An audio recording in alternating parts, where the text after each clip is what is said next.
Your Excellency, the Deputy President of the Republic of Kenya, Honorable Rigathi Gachagua, the former Vice President, Honorable Stephen Kalonzo, Your Excellency, the Governor of Nyeri County, Honorable Mutahi Kahiga, all the PSS present here today, honorable members of Parliament present here today, parents, teachers, the clergy, ladies and gentlemen. God is good, and all the time, and that is His nature. Your Excellency, we are gathered here today with a deep sense of loss. At the very outset, I wish, on my own behalf and on behalf of the Ministry of Education, to convey my heartfelt condolences to the parents, families, friends, and relatives of the 21 young souls whose lives were prematurely cut short by the tragic fire incident on the night of the 5th of September 2024. Permit me, Your Excellency, to read out the names of the departed souls who are our pupils. Number 1, Ernest Ngaruya Mwangi, Emmanuel Gashoroyo Kiragu, Lewis Wairagu Maina, Michael Ndungu Murithi, John Mungu Githichi, Bernard Warutere Kuria, Robinson Thehuri Kamida, Collins Murithi Washira, Roy Victor Mturi, John Com Njuguna, Samvin Mnene Maina, Timothy Weru Gadhogo, Kent Mungai Mwangi, Ferdinand Karioki Washira, Kelvin Kabogo Njogu, Travis John Karioki Munyeki, Roy Brandon Mugo Gikonyo, Lewis Mashira Gaku, Timothy Wamai Githinji, Emmanuel Maina Githinji, Success Kingori Wanjao.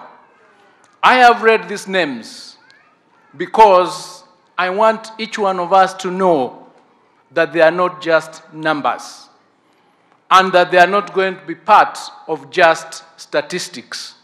That is why I have read their names, because we need to remember their names. The devastating aftermath of the unfortunate incident threw the entire nation into shock and grief. It has caused all of us great pain and sorrow, especially as parents.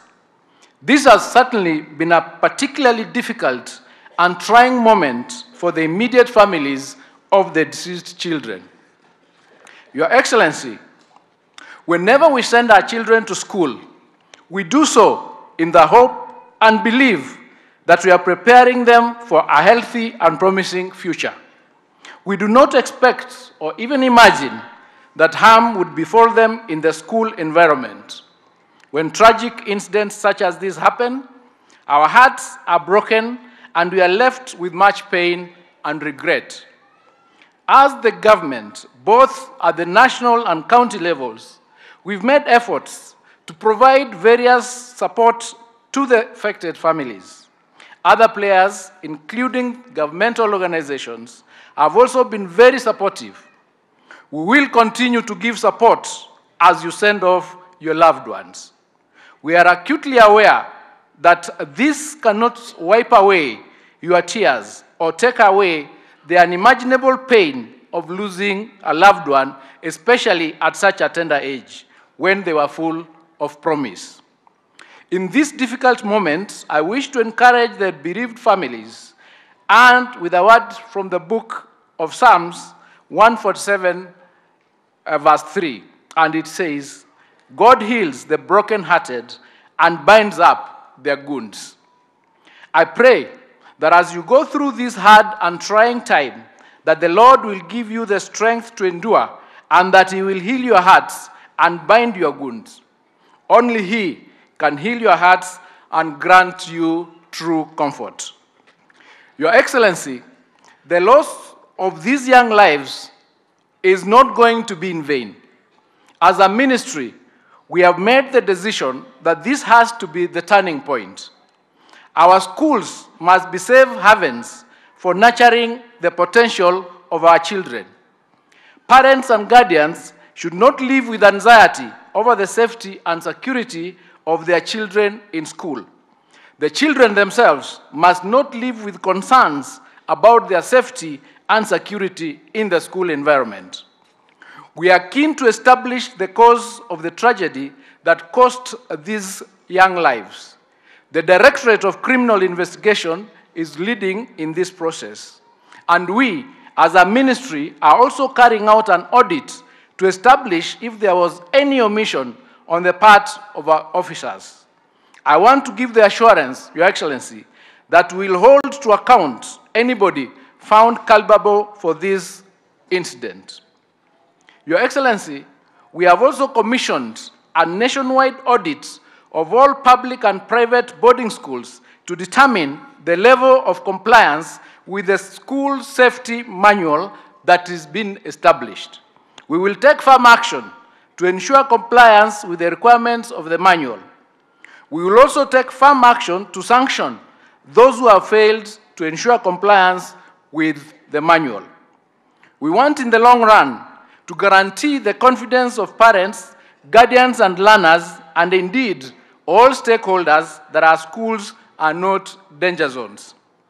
Your Excellency, as I conclude, I wish to thank all those who have supported the families of the victims since the tragedy happens.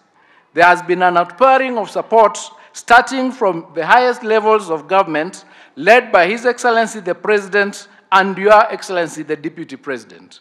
My colleagues in the Ministry of Interior, National Administration, the Ministry of Health, the Ministry of East Africa have rendered dedicated support as well. The county government of Nyeri, led by His Excellency Governor Mutahi Kahiga, has been of immense support. May I also thank all other players, the Red Cross, such as the emergency groups led by the Red Cross and the CLAGI, for the support and assistance that they have provided since the night of the tragedy. I urge all of us to sustain this sense of community and solidarity as we navigate this tragedy. Poleni sana na Mungu awafariji.